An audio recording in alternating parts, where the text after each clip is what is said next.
Hey church, I'm here with my friend Deanna and we're here to introduce you to our March Giving campaign. So Deanna's from the Lethbridge School Division, so why don't we start, Deanna, by you just telling us what your role is with the school division. Okay. I'm Deanna Presley-Roberts and I work for the Lethbridge School Division and I am the Family Support Supervisor.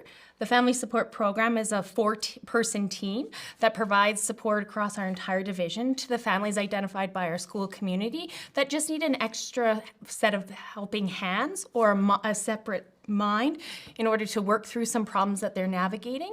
That could be filling out subsidy forms, that could be trying to find a doctor, it could be a variety of different things. And on top of that, we get to facilitate the distribution of poverty intervention funds across our entire division. Right on. Church, you may remember that back in 2019, our Advent Conspiracy Project, we raised money to support the Mindful Munchies program, which provided lunches for students in need, with all of our additional money going to support the Poverty Intervention Committee, the committee that Deanna sits on. So why don't you tell us about the fund, the Poverty Intervention Fund, and how that kind of functions within the school district? So every school within Lethbridge School Division, all 24 of them, has access to the Poverty Intervention Fund. So whenever a family identifies a need or something that they're struggling with, such as food or clothing or new shoes or something like that, if they let somebody know at Lethbridge School Division that they're in need, then that employee is able to put in a referral to the Family Support Program to be able to facilitate that. So we provide emergency food hampers, which are called WAM Bags. We also provide necessities such as hygiene supplies, initial funds for, say, registry, for birth certificates and stuff like that, indoor shoes, outdoor shoes, winter gear, you name it, we pretty much can provide it based on what it is that the family's looking for. I love that story about the shoes. Tell us that story about the yellow shoes. The yellow shoes. So typically when a school identifies that there is a student in need, we'll request information about what that student likes. So we do really like to tailor our purchases towards students. So if their favorite color is yellow and they're looking for indoor shoes, then we're gonna try our best to try and find those yellow shoes for that student so that they can be proud of what they're receiving and what they're kind of getting from poverty intervention. It feels really different to have something that you can be proud of that you would normally pick out from the store, because picking something out from the store can be really a privilege.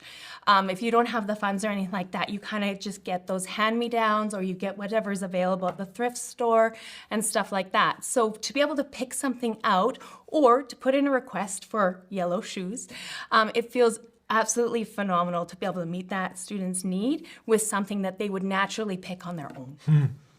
Deanna, you and your team come alongside kids and you come alongside families, often in difficult circumstances, but you talked about the shoes. What are some other highlights that you've seen in your work?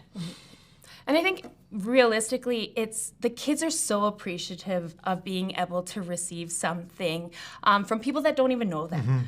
And I think that's what blows them away, is that they don't necessarily want to ask for help because they don't necessarily think that they need the help, or they're content with being able to utilize those hand-me-down shoes or the worn-out runners and with the holes and stuff like that. They're content to be able to do that because they feel as though there's others that are in more need than them.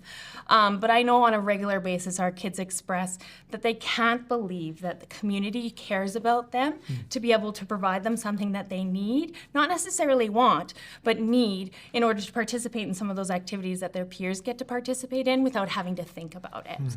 And so the appreciation and just they're blown away by the fact that people that don't even know them care enough to provide things for them to be successful. And I think that's one of the things in which I could probably provide you with a million different stories from what our kids and families have said in response to receiving the support through poverty intervention, but it's definitely that piece of those kids and the fact that they are just blown away by the fact that the community cares and they don't even know that. Love that, Deanna. Well, if there's one thing about us at Eat Free here, we love kids and we love to support kids. So for the month of March, we are going to be collecting WAM bags for the Poverty Intervention Committee. Now, Deanna, what is a WAM bag? A WAM bag is a Weekends and More bag, but WAM for short, which is W-A-M. And what it is it's a 2-day supply of food, emergency food for families.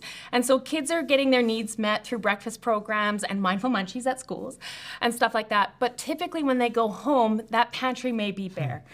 So they're trying to really piece together some meals.